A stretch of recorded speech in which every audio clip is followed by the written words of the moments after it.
have another short word of prayer. Father in heaven,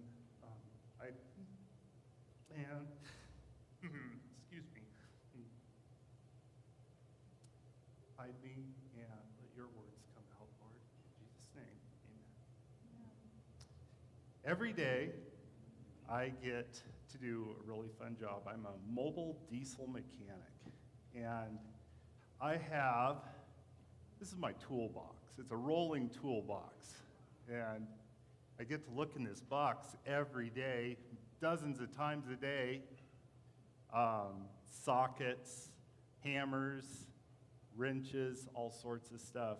And something I've learned over the years, and not just from tools, but tools especially right now, is I can have a constant worship going on because I get object lessons from the tools that I get to pick up. And so I said I would preach, and so I was like, okay, I'm going to dig into the toolbox and find an object, because object lessons are the way I learn the best, when I pick something up and can learn that way. So I chose hammers. And we got, like Eric has a bag full of discs and many different tools that do different things. I have all these hammers that I do different things with. I got, for heavy work, a 3-pound hammer, a little bit lighter, a ball-peen hammer. Depending on what metal I'm hammering on, I have a copper hammer here so it doesn't mess up the metal. Another one that's my absolute favorite is a dead blow hammer. It has a little bit of sand or lead inside of it. It's the one I like to use the most. Even though this one looks like it's been used the most, it's also been through several toolboxes, not just mine, but a rubber mallet for different things as well. And we need different tools. And then with the tools, sometimes you have items that you use to drive with so that you don't hurt whatever you're working on. A hammer is used to move things, to make something go where you want it to go. And so force is what would be used with that. And force is, the definition is up here, strength to energy and attribute of physical action or movement, to move something or someone in a direction they or it does not want to move. And so we tend to get out these hammers and we tend to drive with them. Now you see a blacksmith with a hammer, and it's a beautiful art that they're shaping metal and moving it. And then you see people pick up a hammer who should not have one. And stuff just goes to pieces after that and becomes much unusable. And so it takes patience to use a hammer. And a definition of patience is the capacity to accept or tolerate delay, trouble, suffering, without getting angry or upset. And for me, patience is a hard one, because I tend to have more patience for my tools or a piece of machinery that I'm working on than the people that I'm dealing with. And it's a constant trial to suck my breath in and keep the frustration inside and be patient so that I can, because if you're not patient, you can't teach and you can't show somebody how to do it right. So today we're going to talk about how patience and force need to work together.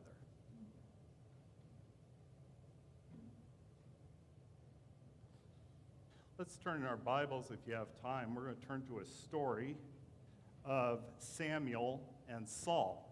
And I'm going to give a couple of examples of what it's like to force something without patience. So let's turn to 1 Samuel, and I think it's 1 Samuel 13, and we're going to read verses 8 through 12.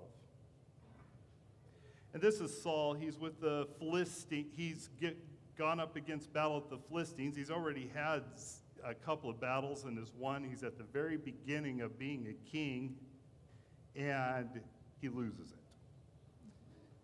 He waited 7 days, Saul waited, the time appointed by Samuel. But Samuel did not come to Gilgal, and the people were scattering from him. So Saul said, "Bring the burnt offering here to me, and the peace offerings." And he offered the burnt offering. As soon as he had finished offering the burnt offering, behold, Samuel came, and Saul went out to meet him and greet him. Samuel said, "What have you done?" And Saul said, "When I saw that the people were scattering from me, and that you did not come within the days appointed, and that the Philistines had mustered at Michmash, I said, now the Philistines will come down against me at Gilgal, and I have not sought the favor of the Lord. So I forced," in this version, "myself and offered the burnt offering."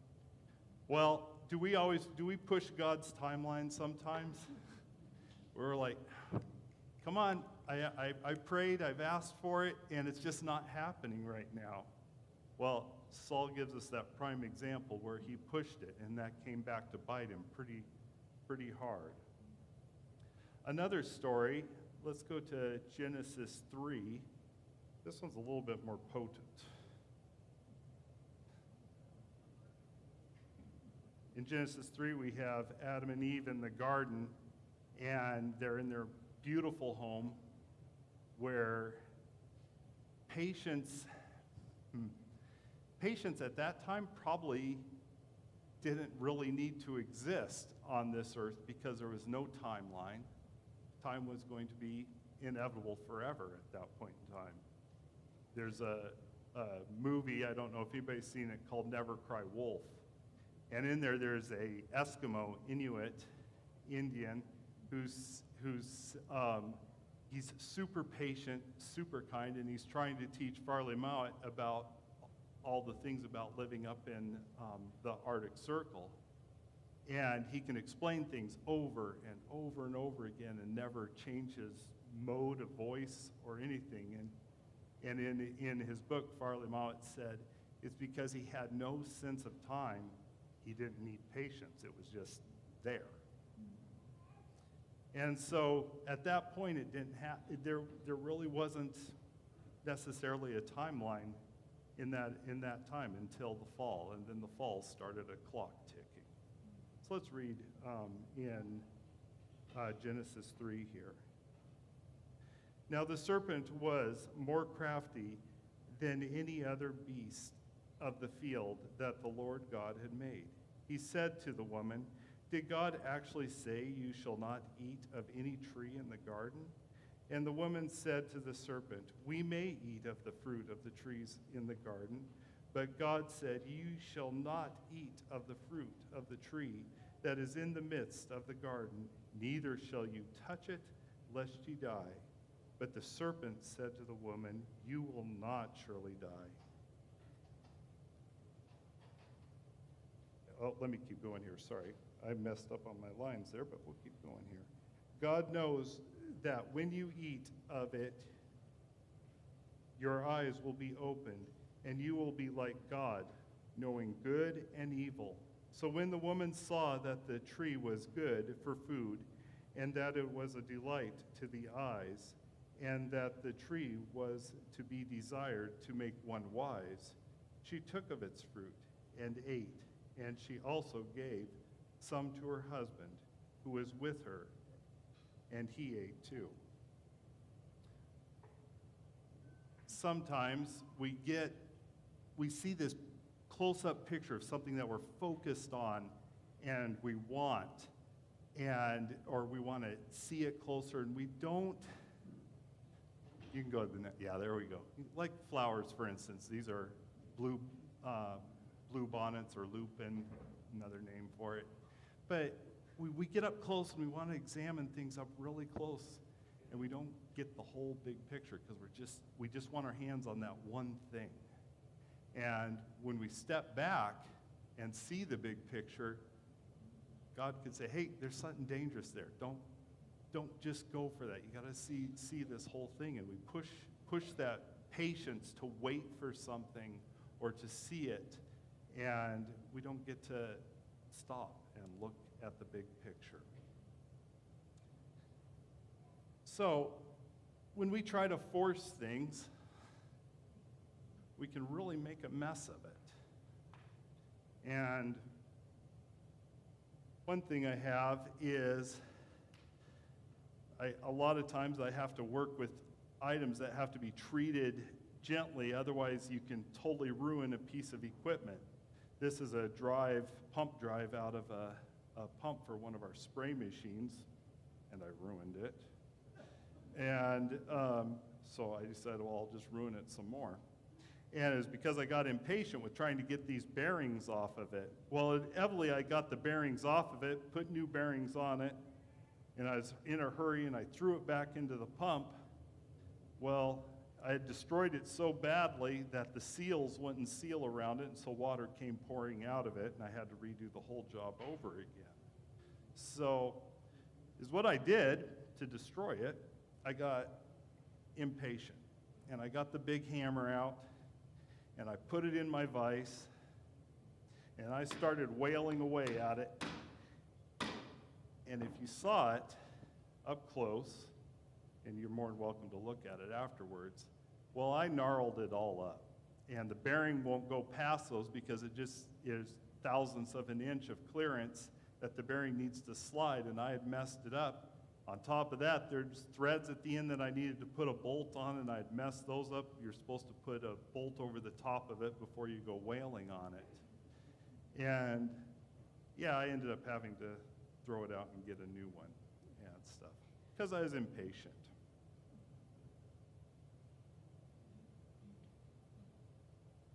Oops, I'm going to have glasses for everything.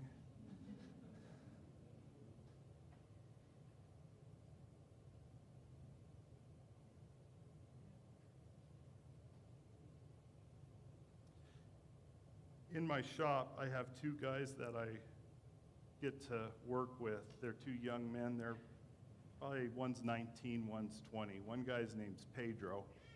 Pedro came to work for me after one of my coworkers had gotten injured and had to not be there anymore. But Pedro's this super quiet man.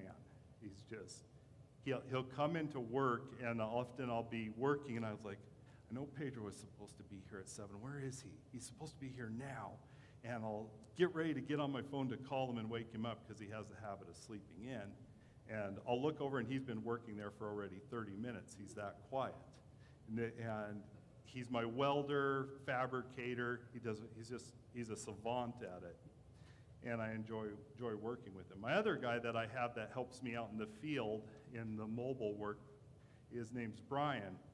And Brian's fairly new, but has some mechanical experience. But he and Pedro have become really good friends, and it's really nice to see their friendship blossoming. And they're really good. Is what's fun about working with them is they're easy to teach, and they like to listen, and they like to learn. Well, when Brian first came to work for me, he pulled out, I had him do a project on I think it was a tractor. It was all metric, I remember. And there was a tiny little bolt, a 10 millimeter bolt, and I don't know, 10 millimeter bolt's pretty small. And this is the tool he pulled out to take out a 10 millimeter bolt. And that, if you don't know mechanical terms, that's a 350 foot-pound torque hammer, electric impact hammer or driver. And a 10 millimeter bolt only takes about 18 foot-pounds of torque. That's about wrist tight.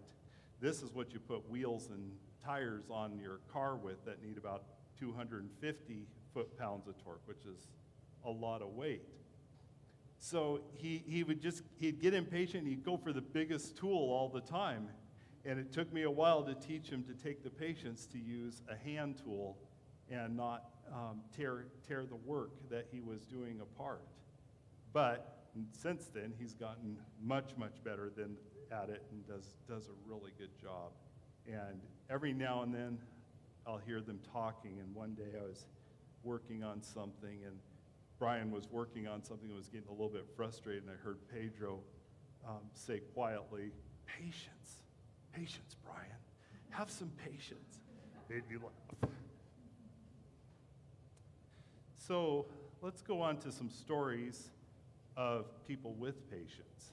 And one of these stories is in 1 Kings 17, and it's of Elijah. And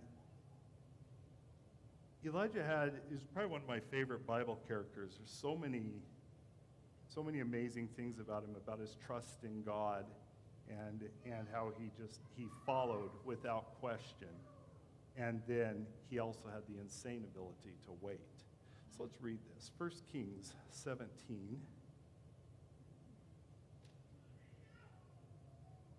This is where Elijah was told to head out and tell the king that he's not getting any water for a little while.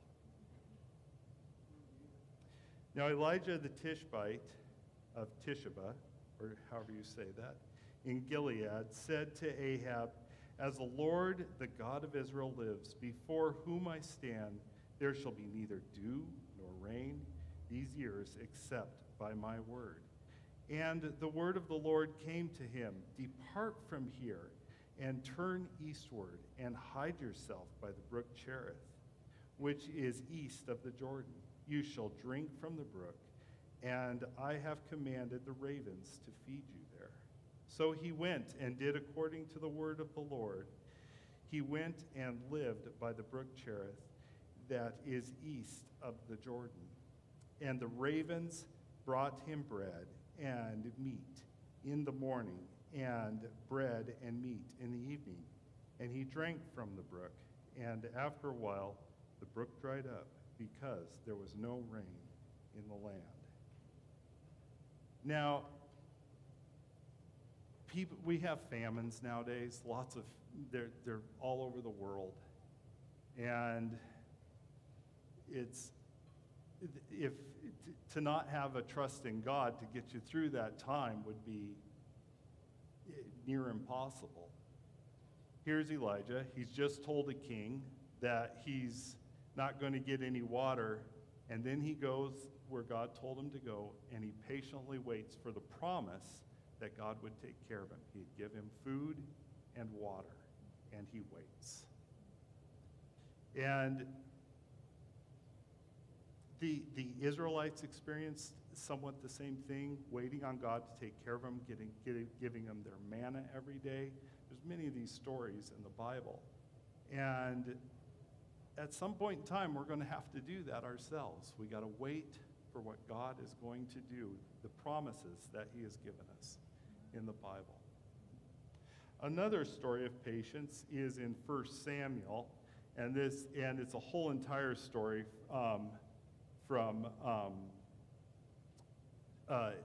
in chapters 18 through 30, so we're not going to read anything specific in there.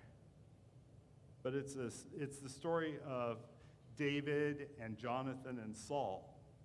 And there's actually two stories of patience in this whole entire chapter that I drew from. And it was David's patience. He had been promised and even anointed king already, and he didn't push the issue. He says, "Well, Lord, right now you got Saul there. I'm going to stay out of the way and just do what you want me to do." And so he patiently stood aside, and Saul chased him, made him hide, attacked him in so many different ways. His character and physically drove him around the mountains, and God protected David during that time. But I think the story of even more patience is the story of Jonathan. Rightfully, should have been the heir to the throne. Knew he wasn't going to get that because of his dad's mistake, but patiently stood by David as a friend and helping him and still at the same time standing patiently with his dad as well, and knowing that he was going to get nothing out of the deal but doing God's work patiently. And sometimes we just don't know the outcome, and we want to know what's going to happen right away. We just have to wait patiently. As you can tell, this whole thing's about patience, more so, huh? So I'm going to show you another object lesson. Got the right glasses. So the hammer I used to destroy a perfectly good item was a ball-peen hammer. And when you're a mechanic, on mechanic items, you don't want to go wailing away on something with a metal that's harder than the metal that you're going to hit. So you got to make some choices so you don't damage, destroy, or break anything.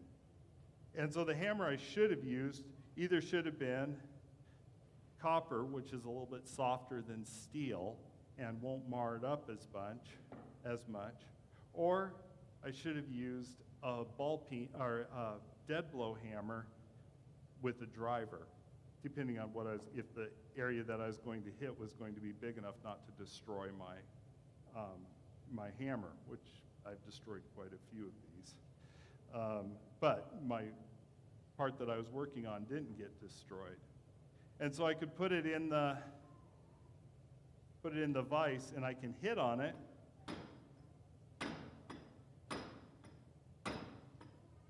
It's not going to go like I wanted it to, but I won't get impatient with it. But I drive the bearing off like that.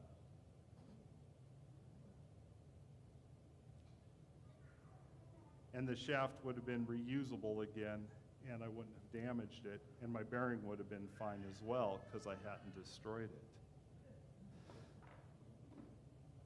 And it would have saved a lot of money at that point in time, too.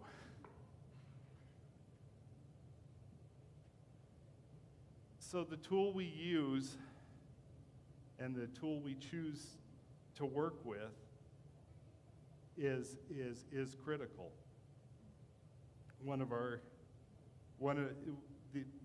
The option of whether we give our problems to God and trust that He's going to be doing the power and the throwing, or we pick it up ourselves and maybe make a mess of it. So, years ago, I'm going to surprise my dad with this, and Lori McLean, who's up there. Lori, your dad's on you were just a baby then, I think, at this time, Lori. Yeah, Ron's on the far left, and my dad is on the right. And I believe this is on the correct ride I'm going to talk about. And that's in the Bighorn Mountains on a highway that comes out of Lovell, Wyoming, and goes to the top of Bighorn's place called Burgess Junction. And it would put pretty much any athlete to a test because it's 10% grade for about 25 miles of riding. My dad, it's Father's Day, has a quality that, probably this is my first memory of it, and it's a quality that I hope that I'll inherit someday.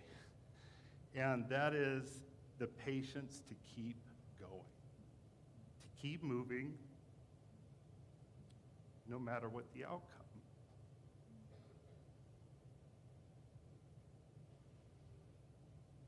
I don't know where he got it from, whether it was farming as a young man or when he went off to Vietnam and was in battles and fields where he might be helping somebody and you just keep on going, you put your head down and go, or raising us kids. That's probably the biggest one. But it's an attribute that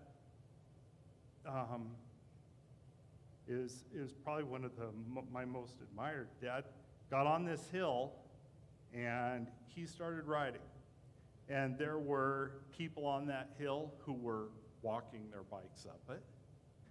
And Dad dropped his bike into a low gear. And my dad is not a self-proclaimed athlete, but he is a huge athlete in my eyes.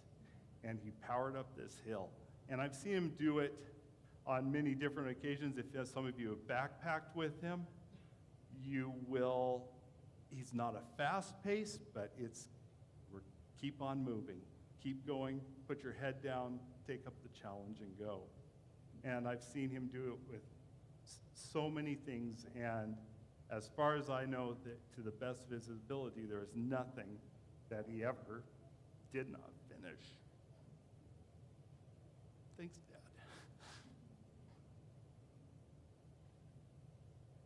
And that drive is patience.